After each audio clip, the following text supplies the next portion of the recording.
এই ভিডিও তোমাদের মাধ্যমিক বা দশম শ্রেণীর যে আফ্রিকা রবীন্দ্রনাথ ঠাকুরের আফ্রিকা কবিতা, সেই আফ্রিকা কবিতা থেকে যে গুরুত্বপূর্ণ প্রশ্ন, সেই প্রশ্নগুলি আমি তোমাদের দিয়ে দেবো। এই প্রশ্নগুলি পড়লে কিন্তু তোমাদের আর অন্য কোনো প্রশ্ন পড়ার দরকার নেই। এই প্রশ্নগুলি থেকে তোমরা কিন্তু সম্পূর্ণ কমন পেয়ে যাবে। তো প্রথম প্রশ্ন আমরা দেখি, নগ্ন করল আপনি নির্লজ্জ অমানুষতা। কিভাবে নির্লজ্জ অমানুষতা প্রকাশ পেল? পাশ্চাত্য উপনিবেশিক শক্তির নির্মাণ, অত্যাচার ও অগ্রাসনের ক্ষতবিক্ষত হয় আফ্রিকা মহাদেশ। প্রাকৃতিক সম্পদ লুট, স্থানীয় সংস্কৃতির বিনাশ এবং কর্তব্য দাসপ্রথার প্রচলনের মধ্য দিয়ে শ্বেতাঙ্গ শাসকেরা তাদের নির্লজ্জ অমানুষতার প্রকাশ ঘটিয়েছে। স্রষ্টা যখন নিজের প্রতি স্রষ্টা নিজের প্রতি অসন্তুষ্ট কেন ছিল? কবি রবীন্দ্রনাথ ঠাকুরের আফ্রিকা কবিতা অনুসারে উদ্ভ্রান্ত সেই আদিম সময়ে স্রষ্টা তার নিজের সৃষ্টির মধ্যে খুঁত বা ঘাটতি দেখে বিরূপতার নিজের প্রতি অসন্তুষ্ট হয়ে উঠেছিলেন, বিদ্রূপ করেছিলেন। ভীষণকে কিভাবে বিদ্রূপ করেছিলেন? পাঠ্য কবিতায় অনুসারে আফ্রিকা মহাদেশ আদিম রহস্যময়তার ভর করে ভয়াবহ ভীষণকেই যেন বিদ্রূপ করেছিল। এলো মানুষ ধরালো দল। মানুষ ধরার দল বলতে কি বোঝো? রবীন্দ্রনাথ ঠাকুরের আফ্রিকা কবিতায় নির্মম অত্যাচারী ও দাস ব্যবস্থায় উপনিবেশিক শ্বেতাঙ্গ শাসককে মানুষ ধরার দল বলা হয়েছে। কৃপণ আলোর অন্তপুর বলার অর্থ কী? কৃপণ আলোর অন্তপুর কথাটি অর্থ যেখানে আলোর প্রবেশপথ সুগম নয়, অর্থাৎ উদ্ধৃতাংশটি জঙ্গলময় আফ্রিকার দুর্গম ও অন্ধকার রহস্যময়ের প্রতীক। নতুন সৃষ্টিকে বারবার করেছিলেন বিধ্বস্ত। নতুন সৃষ্টিটি কি? কবি রবীন্দ্রনাথ ঠাকুর তার আফ্রিকা কবিতায় নতুন সৃষ্টি বলতে এই পৃথিবীর শৈশবের কথা বলেছেন। কবি সঙ্গীতে বেজে উঠেছিল। কি বেজে উঠেছিল? কবি রবীন্দ্রনাথ ঠাকুরের আফ্রিকা কবিতা অনুসারে কবির সঙ্গীতে বেজে উঠেছিল সুন্দরের আরাধনা। রবীন্দ্রনাথ ঠাকুরের লেখা আফ্রিকা কবিতার শেষ পুণ্য বাণীটি কী ছিল? শ্বেতাঙ্গ সাম্রাজ্যবাদী শাসকের নির্দয় অত্যাচারে ক্ষতবিক্ষত আফ্রিকার কাছে নিঃস্বার্থ ক্ষমা প্রার্থনাকেই কবি হিংস্র প্রলাপের মাঝে সভ্যতার। যে প্রাচীন ধরিত্রীর বুক থেকে আফ্রিকাকে ছিনিয়ে নিয়ে গিয়েছিল সেটি হলো রুদ্র সমুদ্রের বাহু। রুদ্র সমুদ্রের বাহু আফ্রিকাকে ছিনিয়ে নিয়ে গিয়েছিল কোথায়? এখানে চারটি অপশনের মধ্যে হবে বনস্পতির নিবিড় পাহারায়। আফ্রিকার অন্তপুর আলো ছিল কৃপণ। নিভৃত অবকাশে আফ্রিকা সংগ্রহ করেছিল দুর্গমের রহস্য। আফ্রিকা চিনেছিল জল, স্থল, আকাশের দুর্বোধ সংকেত। প্রকৃতির দৃষ্টি, অতীত জাদু আফ্রিকার মনে যা জাগাচ্ছিল তা হলো, উত্তর কিন্তু হয়ে যাবে আমাদের মন্ত্র জাগাচ্ছিল। আফ্রিকা বিদ্রূপ করেছিল ভীষণকে।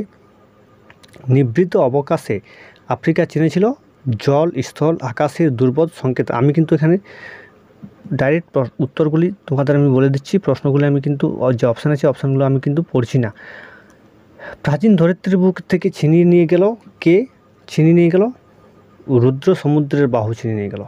স্রষ্টা ঘন ঘন মাথা নেড়েছিলেন অধৈর্যে। আফ্রিকা কবিতায় সামুদ্রিক যে বিশেষণে বিশেষায়িত করা হয়েছে সেটি হচ্ছে রুদ্র। সভ্যতার শেষ পুণ্যবাণীটি হলো ক্ষমা করো। নতুন সৃষ্টিকে বারবার বিধ্বস্ত করেছিলেন কে? স্রষ্টা। তাণ্ডব শব্দের অর্থ কী? তাণ্ডব শব্দের অর্থ হচ্ছে কিন্তু আমাদের উদাম নাচ। আফ্রিকা কবিতায় ছায়াবৃত্ত সম্বোধন করেছিল কে? আফ্রিকা কাকে করেছিল? আফ্রিকায় করেছিল। আপনাকে উগ্র করে নিজেকে উগ্র করেছিলেন কে? আফ্রিকা। মন্দিরে বাজছিল, মন্দিরে কী বাজছিল? মন্দিরে পুজোর ঘণ্টা বাজছিল। শিশুরা খেলছিল কোথায়? শিশুরা খেলছিল মায়ের কোলে। প্রদোষকালে পশুরা বেরিয়ে এসেছিল গুপ্ত ঘর থেকে। অশুভ ধ্বনিতে দিনের অন্তিমকাল ঘোষণা করেছিল কারা? পশুরা। কবির সঙ্গীতে বেজে উঠেছিল কি? সুন্দরের আরাধনা। রুদ্র সমুদ্রের বাহু আফ্রিকাকে ছিনিয়ে নিয়ে বেঁধে ফেলেছিলেন বনস্পতির নিবিড় পাহারায়। আফ্রিকা বিরূপের ছদ্মবেশে বিদ্রূপ করেছিল কে? কাকে? ভীষণকে। এলো ওরা যা নিয়ে এসেছিল, ওরা লোহার হাতকড়ি নিয়ে এসেছিল। ক্ষমা করো, কার কাছে ক্ষমা চাওয়া হয়েছিল? আফ্রিকার কাছে ক্ষমা চাওয়া হয়েছিল। ক্ষমা করো, কাকে ক্ষমা চাইতে বলা হয়েছিল? এখানে যুগান্তের কবিকে ক্ষমা করতে বলা হয়েছিল। ঘোষণা করলো দিনের অন্তিমকাল ঘোষণা করেছিল অশুভ ধ্বনিতে। কালো ঘোমটার নিচে অপরিচিত ছিল কে? মানবরূপ। চিরচিহ্ন দিয়ে গেল, অপমানিত ইতিহাসে চিরচিহ্ন দিয়ে গেল। নিভৃত অবকাশে আফ্রিকা সংগ্রহ করেছিল কি? দুর্গমের রহস্য। আদিম যুগে স্রষ্টার অসন্তোষ ছিল নিজের প্রতি। ওরা এলো, ওরা হলো ইউরোপীয়রা। আফ্রিকাকে নিবিড় পাহারায় বাঁধা হয়েছিল বনস্পতির। আফ্রিকার ধূলি পঙ্কিল হলো। আফ্রিকার রক্ত আর ওষুধে মিশে। দাঁড়াও, ওই মানহারা মানবীর দ্বারে মানহারা মানবী হলো কি? আফ্রিকার মন ছিল চেতনাতীত। আফ্রিকা কবিতায় আদিম যুগ ছিল উদ্ভ্রান্ত। বাষ্পফুল অরণ্যপথ বাষ্পফুল কেন? কারণ হচ্ছে আফ্রিকা ভাষাহীন ক্রন্দনে। আফ্রিকা কবিতায় কাকে ক্ষমা করো শব্দগুচ্ছ উচ্চারণ করতে বলা হয়েছে? ক্ষমা চাইতে বলা হয়েছে যুগান্তরের কবিকে। আফ্রিকা কবিতায় কার তীক্ষ্ণ নখের কথা বলা হয়েছে? নেকড়ের তীক্ষ্ণ নখের কথা বলা হয়েছে। যুগান্তর কবিকে কার দাঁড়াতে বলা হয়েছে? এখানে মানহারা মানবী আফ্রিকার দাঁড়াতে বলা হয়েছে। এরপর চলে এসে আমাদের অতি সংক্ষিপ্ত প্রশ্ন, 1 নম্বর যে প্রশ্নগুলো সেই প্রশ্নগুলো দেখে নিই আমরা। ছায়াবৃত্ত আফ্রিকাকে ছায়াবৃত্ত বলার কারণ কি? আফ্রিকার ভূখণ্ড ছিল বনস্পতির নিবিড় পাহারায় ছায়াচ্ছন্ন, তাই আফ্রিকাকে ছায়াবৃত্ত বলা হয়। মানহারা মানবী বলতে হিজ সর্বস্ব আফ্রিকাকে বোঝানো হয়েছে। ছিনিয়ে নিয়ে গেল তোমাকে, ছিনিয়ে নিয়ে যাওয়া বলতে কি বোঝানো হয়েছে? ছিনিয়ে নিয়ে যাওয়া বলতে বলপূর্বক কেড়ে নেওয়াকে বোঝায়। তবে এখানে আফ্রিকার জন্মবৃত্তান্তকে নির্দেশ করা হয়েছে। ছিনিয়ে নিয়ে গেল তোমাকে, কাকে কোথা থেকে ছিনিয়ে নিয়ে যাওয়া হয়েছিল? রুদ্র সমুদ্রের বাহু প্রাচ্যী ধরিত্রীর বুক থেকে আফ্রিকাকে ছিনিয়ে নিয়ে গিয়েছিল। সভ্যের বর্বর লোভ কি নগ্ন করেছিল? সভ্যের বর্বর লোভ নিজেকে নির্লজ্জ মানুষকে নগ্নরূপে প্রকাশ করেছিল। আজ যখন পশ্চিম দিগন্তে কী ঘটেছিল? প্রদোষকালে পশ্চিম দিগন্তে ঝঞ্ঝা বাতাস রুদ্রশ্বাস পরিস্থিতির সৃষ্টি করেছিল। গুপ্তঘর থেকে পশুরা বেরিয়ে এলো, এসে কী করলো? গুপ্তঘর থেকে পশুরা বেরিয়ে এসে পশুরা তাদের অশুভ ধ্বনিতে দিনের অন্তিমকাল ঘোষণা করলো। পঙ্কিল হলো ধূলি কীভাবে পঙ্কিল হয়েছিল? লাঞ্ছিত আফ্রিকার রক্ত আর অশ্রুতে মিশে অরণ্য পথের ধুলো পঙ্কিল হয়েছিল। বিদ্রুপ করেছিল ভীষণকে। কীভাবে বিদ্রুপ করেছিল? আফ্রিকার বিরূপের ছদ্মবেশে ধারণ করে ভীষণ করেছিল বিদ্রুপকে। আফ্রিকার নিভৃত অবকাশে কী করেছিল? নিভৃত অবকাশে আফ্রিকা দুর্গমের রহস্য সংগ্রহ করেছিল আর চিনে নিয়ে ছিল জল স্থল আকাশের দুর্বোধ সংকেত।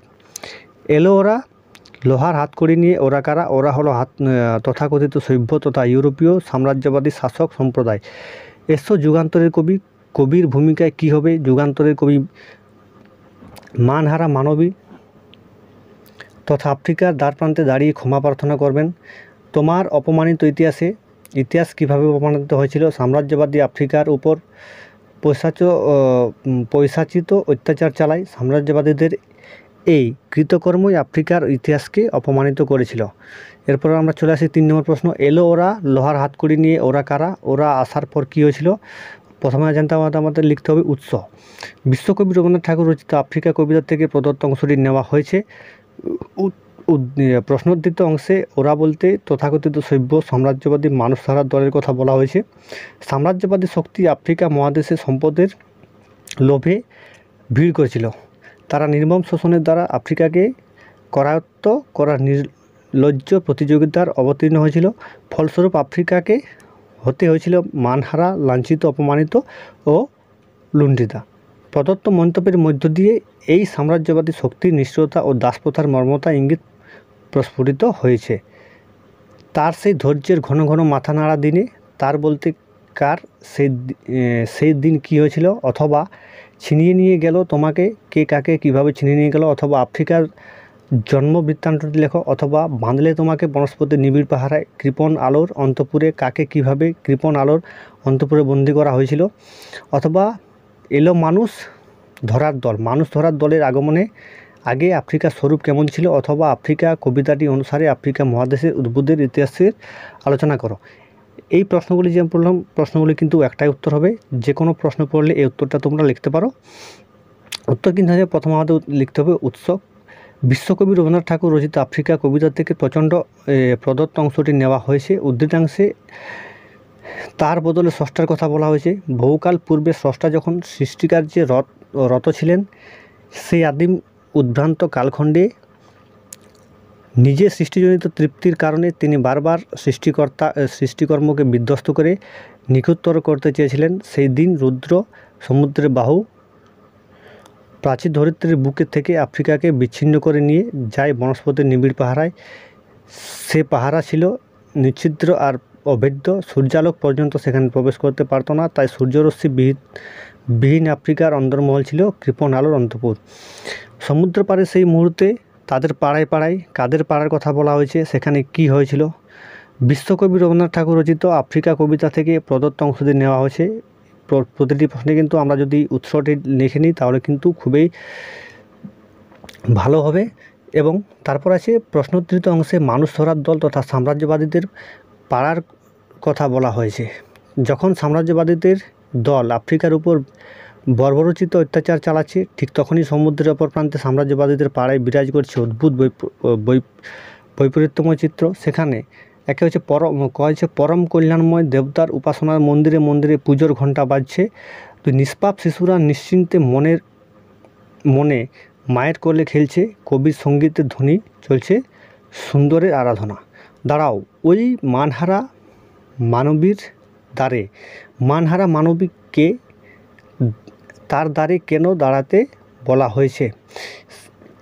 উৎস বিশ্বকবি রবীন্দ্রনাথ ঠাকুর রচিত আফ্রিকা কবিতা থেকে প্রদত্ত অংশটি নেওয়া হয়েছে। সাম্রাজ্যবাদী শক্তির নির্লজ্জ অত্যাচারে আফ্রিকাকে সম্মান ভুলুণ্ঠিত, তাই কবি মানহারা মানবী বলতে হৃৎসর্বস্ব আফ্রিকাকে বুঝিয়েছেন। সভ্যতাদর্পী বর্বর সাম্রাজ্যবাদীদের পাশবিক অত্যাচারের আফ্রিকা চূড়ান্ত অপমানিত, লাঞ্ছিত ও রক্তাক্ত, তার সম্মান ভুলুণ্ঠিত। সৃষ্টির এই কালিমা মোচনের দায় সৃষ্টিকর্তারে, তাই কবি যুগান্তরের কবিকে আহ্বান করেছেন মানহারা মানবীর আফ্রিকার দ্বারপ্রান্তে নতমস্তকে দাঁড়িয়ে ক্ষমা প্রার্থনা করার জন্য। এসো যুগান্তরের কবিকে কোন পরিস্থিতিতে তাকে আহ্বান করা হয়েছে। বিশ্বকবি রবীন্দ্রনাথ ঠাকুর রচিত আফ্রিকা কবিতা থেকে প্রদত্ত অংশটি নেওয়া হয়েছে। যুগকে অতিক্রম করতে পারেন তিনি হলেন যুগান্তরের কবি, অর্থাৎ আলোচ্য অংশে যুগান্তরের কবি বলতে স্রষ্টা বা সৃষ্টিকর্তাকে বোঝানো হয়েছে। সভ্যতাদর্পী বর্বর সাম্রাজ্যবাদীদের পাশবিক অত্যাচারের আফ্রিকা চূড়ান্ত অপমানিত, লাঞ্ছিত, রক্তাক্ত, তার সম্মান ভুলুণ্ঠিত। সৃষ্টির এই কালিমা মোচনের দায় সৃষ্টিকর্তারই, তাই কবি যুগান্তরের কবিকে আহ্বান করেছেন মানহারা মানবী আফ্রিকার দ্বারপ্রান্তে নতমস্তকে দাঁড়িয়ে ক্ষমা প্রার্থনা করার জন্য। নিঃশর্ত ক্ষমা প্রার্থনার মধ্য দিয়েই বিপন্নতার ঝড়ো বাতাসে রুদ্ধশ্বাস পৃথিবীকে রক্ষা করা সম্ভব।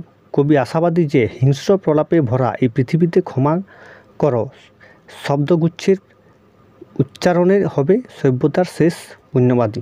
তো আজকে আমি তোমাদের মাধ্যমিক বা দশম শ্রেণীর যে বাংলা আফ্রিকা কবিতা, রবীন্দ্রনাথ ঠাকুরের আফ্রিকা কবিতা, সেই কবিতা থেকে আমি তোমাদের যে খুব ইম্পর্টেন্ট এবং গুরুত্বপূর্ণ প্রশ্ন, সেই প্রশ্নগুলো আমি তোমাদের দিয়ে দিলাম। এবং পরবর্তী ভিডিওতে আমি তোমাদের আরও নানা রকমের প্রশ্ন উত্তর আমি দিয়ে দেবো। এবং এই চ্যানেলটি এখনও পর্যন্ত যারা সাবস্ক্রাইব করোনি, চ্যানেলটি তোমরা সাবস্ক্রাইব করে নাও, পাশে থাকা বেল আইকনটি প্রেস করে নাও, যাতে তোমরা আমার সমস্ত বিষয়ের সাজেশন ও নোটস কিন্তু তোমরা এখান থেকে সম্পূর্ণ বিনামূল্যে পেয়ে যাও। এবং আমার এই যে সাজেশন, সেই সাজেশন কিন্তু পড়ার চান্স কিন্তু অনেকটাই আছে।